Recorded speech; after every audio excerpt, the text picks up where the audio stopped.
Hi friends, welcome back to Shruti cooking world. ಇವತ್ತಿನ ವಿಡಿಯೋದಲ್ಲಿ ನಾನು ವಾಟರ್ಮೆಲನ್ ಮಿಲ್ಕ್ ಶೇಕ್ ಯಾವ ರೀತಿ ಮಾಡೋದು ಅಂತ ತೋರಿಸ್ಕೊಡ್ತಾ ಇದ್ದೀನಿ. ಅದಕ್ಕಿಂತ ಮುಂಚೆ ಈ ಬೇಸಿಗೆ ಕಾಲದಲ್ಲಿ ನಮ್ಮ ದೇಹದಲ್ಲಿ ನೀರಿನ ಅಂಶ ತುಂಬ ಕಡಿಮೆ ಇರುತ್ತೆ. ಈ ವಾಟರ್ಮೆಲನ್ ಅಥವಾ ಕಲ್ಲಂಗಡಿ ಹಣ್ಣನ್ನ ತಿನ್ನೋದ್ರಿಂದ ನಮಗೆ ನೀರಿನ ಅಂಶ ಯಥೇಚ್ಛವಾಗಿ ಸಿಗುತ್ತೆ. ಈ ವಾಟರ್ಮೆಲನಲ್ಲಿ ಕ್ಯಾಲ್ಶಿಯಂ ಹಾಗೂ ವಿಟಮಿನ್ ಸಿ, ವಿಟಮಿನ್ ಎ ಎಲ್ಲ ತುಂಬ ಹೇರಳವಾಗಿರುತ್ತೆ. ಹಾಗಿದ್ರೆ ಬನ್ನಿ ಯಾವ ರೀತಿ ಮಾಡೋದು ಅಂತ ನೋಡೋಣ. ನಾನು ಅರ್ಧ ಕಲ್ಲಂಗಡಿ ಹಣ್ಣನ್ನ ತೊಗೊಂಡು ಕಟ್ ಮಾಡಿ ಇಟ್ಕೊಂಡಿದ್ದೆ, ಅದನ್ನ ಹಾಕ್ಕೊಳ್ತಾ ಇದ್ದೀನಿ ಜಾರ್ಗೆ. ಹಾಗೆ 1 ಗ್ಲಾಸ್ ಹಸಿ ಹಾಲು, ಕಾಯಿಸಿಲ್ಲ ಮತ್ತು ನೀರು ಕೂಡ ಹಾಕಿಲ್ಲ. ಹಾಗೆ ಇವಾಗ ನಾನು 3ರಿಂದ 4 ಚಮಚ ಸಕ್ಕರೆನ ಹಾಕ್ಕೊಳ್ತಾ ಇದ್ದೀನಿ. ನೀವು ಬೇಕಾದರೆ ಇದಕ್ಕೆ ಐಸ್ ಕ್ಯೂಬ್ಸ್ ಕೂಡ ಹಾಕೋಬೋದು. ಇವಾಗ ನಾನು ಇದನ್ನ ನೀಟಾಗಿ ಬ್ಲೆಂಡ್ ಮಾಡ್ತೀನಿ ಮಿಕ್ಸರಲ್ಲಿ. ಈ ಕಲ್ಲಂಗಡಿ ಹಣ್ಣಿನ ಬೀಜನ ಎಸಿಬೇಡಿ ಫ್ರೆಂಡ್ಸ್, ಇದರಲ್ಲಿ ಯಥೇಚ್ಛವಾಗಿ ಕ್ಯಾಲ್ಶಿಯಂ ಅಂಶ ಇರುತ್ತೆ. ಇದನ್ನ ಬಿಸಾಕಬೇಡಿ, ತಿನ್ಕೊಳ್ಳಿ. ಹಾಗೆ ಇದರಲ್ಲಿ ಫೈಬರ್ ಅಂಶನೂ ಕೂಡ ಚೆನ್ನಾಗಿರುತ್ತೆ ಕಲ್ಲಂಗಡಿ ಹಣ್ಣಲ್ಲಿ. ಈ ಕಲ್ಲಂಗಡಿ ಹಣ್ಣನ್ನ ತಿನ್ನೋದ್ರಿಂದ ಮುಖದ ಕಾಂತಿ ಕೂಡ ಹೆಚ್ಚಾಗುತ್ತೆ ಹಾಗೂ ಕೂದಲಿಗೂ ಕೂಡ ಒಳ್ಳೆಯದು. ಹಾಗೆ ಮುಖದ ಕಲೆಗಳನ್ನು ಕೂಡ ಕಡಿಮೆ ಮಾಡುತ್ತೆ. ಮಕ್ಕಳಿಗೆ ಈ ಥರ ಮಾಡಿಕೊಟ್ರೆ ತುಂಬ ಇಷ್ಟಪಟ್ಟು ಕುಡಿತಾರೆ. ಇವಾಗ ರೆಡಿ ಆಗಿದೆ. ಈಗ ನಾನು 1 ಗ್ಲಾಸ್ಗೆ ಇದನ್ನ ಹಾಕ್ಕೊಳ್ತಾ ಇದ್ದೀನಿ. ಈ ರೀತಿ ಮೊದಲು ನಾನು ಕಲ್ಲಂಗಡಿ ಹಣ್ಣು ಜ್ಯೂಸನ್ನ ಹಾಕ್ಕೊಂಡೆ. ಇವಾಗ ಇದಕ್ಕೆ ನಾನು ಸ್ವಲ್ಪ ಸಬ್ಜಾ ಅಥವಾ ಚಿಯಾ ಸೀಡ್ಸ್ ಸಬ್ಜಾನ ಹಾಕ್ಕೊಳ್ತಾ ಇದ್ದೀನಿ. ಇದನ್ನ ನೀರಲ್ಲಿ ನೆನೆಸಿಟ್ಟಿದ್ದೆ. ನೆನೆಸಿ ಇಟ್ಟು ನಂತರ ಇದನ್ನ ಉಪಯೋಗಿಸಿ ಈ ರೀತಿ ಹಾಕ್ಕೊಳ್ಳಿ. ಇದು ಕೂಡ ದೇಹಕ್ಕೆ ತಂಪು, ಸಬ್ಜಾ ಕೂಡ ದೇಹಕ್ಕೆ ತಂಪು. ಮಲಬದ್ಧತೆ ಪ್ರಾಬ್ಲಮ್ ಇರೋರು ಕೂಡ ಈ ಸಬ್ಜಾ ತಿನ್ನೋದ್ರಿಂದ ನಿವಾರಣೆ ಆಗುತ್ತೆ. ಇವಾಗ ನೋಡಿ ಇರುತ್ತೆ, ಸ್ವಲ್ಪ ಚೆನ್ನಾಗಿ ಕಾಣಲಿ ಅಂತ ಆ ರೀತಿ ಸೈಡಿಗೆಲ್ಲ ಹಾಕ್ತಾ ಇದ್ದೀನಿ.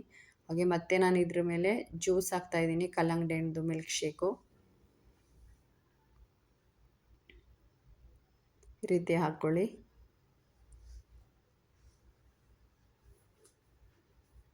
ಹಾಗೆ ಇದ್ರ ಮೇಲೆ ನಾನು ಐಸ್ ಕ್ರೀಮ್ ಹಾಕ್ಕೊಳ್ತೀನಿ, ವನಿಲಾ ಐಸ್ ಕ್ರೀಮ್. ನೀವು ಬೇಕಾದರೆ ಹಾಕ್ಕೋಬೋದು, ಇಲ್ಲಾಂದರೆ ಸ್ಕಿಪ್ ಮಾಡ್ಬೋದು. ನೀವು ಬೇಕಿದ್ರೆ ಇದಕ್ಕೆ ಐಸ್ ಕ್ಯೂಬ್ಸ್ ಕೂಡ ಹಾಕಿ ನೋಡಿ. ಈಗ ಮೇಲ್ಗಡೆ ನಾನು ಸ್ವಲ್ಪ ಚಿಕ್ಕದಾಗಿ ಹೆಚ್ಚಿಟ್ಕೊಂಡಿರುವಂಥ ವಾಟರ್ಮೆಲನ್ ಹಾಕ್ತಾಯಿದ್ದೀನಿ. ಇವಾಗ ಇದು ರೆಡಿ ಆಗಿದೆ.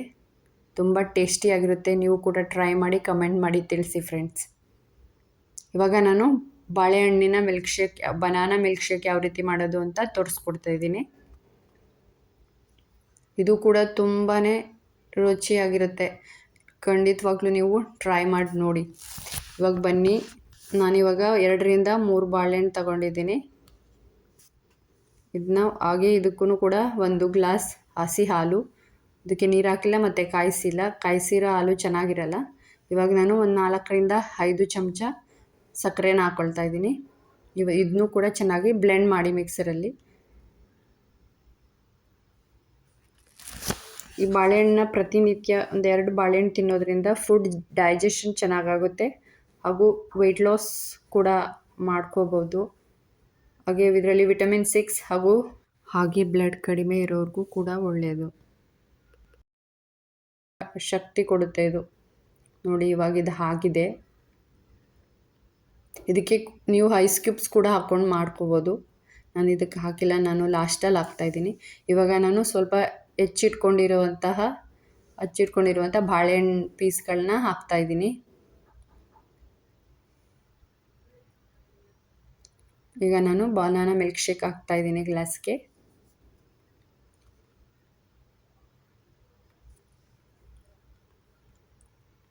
ಇದಕ್ಕೆ ನಾನು ಸ್ವಲ್ಪ ಇದಕ್ಕೊಂದು ಐಸ್ ಕ್ಯೂಬ್ಸ್ ಹಾಕಿದೆ.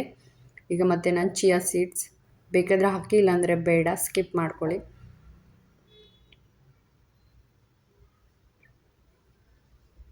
ಹಾಗೆ ಇವಾಗ ನಾನು ಮತ್ತೆ ಬನಾನಾ ಮಿಲ್ಕ್ ಶೇಕ್ ಹಾಕ್ತಾಯಿದ್ದೀನಿ. ಇವಾಗ ವೆನಿಲಾ ಐಸ್ ಕ್ರೀಮ್ ಹಾಕ್ತಾಯಿದ್ದೀನಿ. ಇದೂ ಕೂಡ ತುಂಬ ಟೇಸ್ಟಿಯಾಗಿರುತ್ತೆ. ಮಕ್ಳಿಗೆ ಈ ರೀತಿ ಮಾಡಿಕೊಡೋದ್ರಿಂದ ತುಂಬ ಇಷ್ಟಪಟ್ಟು ಕುಡಿತಾರೆ.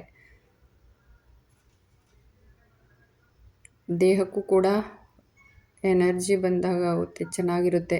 ನೀವು ಖಂಡಿತವಾಗ್ಲೂ ಮಾಡ್ಕೊಂಡು ಕುಡೀರಿ. ಹಾಗೆ ಹೇಗಿತ್ತು ಅಂತ ಕಮೆಂಟ್ ಮೂಲಕ ತಿಳಿಸಿ. ವಿಡಿಯೋ ಇಷ್ಟ ಆದರೆ ಲೈಕ್ ಮಾಡಿ, ಶೇರ್ ಮಾಡಿ, ಕಮೆಂಟ್ ಮಾಡಿ ಹಾಗೂ ನನ್ನ ಚಾನಲ್ಗೆ ಸಬ್ಸ್ಕ್ರೈಬ್ ಮಾಡ್ಕೊಳ್ಳಿ. Thank you for watching this video.